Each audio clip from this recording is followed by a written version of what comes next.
हाय, मी श्रावणी आणि आज आहे आमच्या दीदीचं लग्न. तर तिथे मी काय काय केलं चला तुम्हाला दाखवते. मला पोचायला ना थोडा उशीरच झाला होता ते, पण असो. सगळ्यात आधी हा रुखवत बघा, खूप सुंदर सजवला आहे ना. आंबे आहे, छोटस घर बघा ना किती छान सजवलं आहे. आणि छोटीशी बैलगाडी, सगळं छोटे छोटे छोटे खूप छान बनवलं होतं. आणि इथे दीदी आणि जिजू किती छान दिसत आहेत ना. मला ना खूप भूक लागली होती म्हणून सुरुवात केली माझ्या आवडत्या पाणीपुरीने. त्यानंतर खाल्ली पापडी चाट, खूप मस्त होता हा. मग गेली जेवायला. इथे जेवणामध्ये ना खूप काय काय होतं. पुरी, पराठा, पनीरची भाजी, मिक्स भाजी, दही वडा, सॅलेड सोबत डाळ आणि मटर भात. आमरसही होता हा. शेवटी आईस्क्रीम. आता हा रिसेप्शन मध्ये त्यांच्या दोघांचा हा लुक बघा. दोघेही खूप सुंदर दिसत आहेत ना. खरं सांगायचं तर माझा पूर्ण वेळ तर फक्त खाण्यातच गेला होता.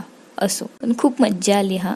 तुम्हाला जर माझा हा छोटासा व्हिडिओ आवडला असेल तर नक्कीच लाईक, शेअर, सबस्क्राईब करायला विसरू नका. पुन्हा भेटूया पुढच्या व्हिडिओमध्ये. बाय.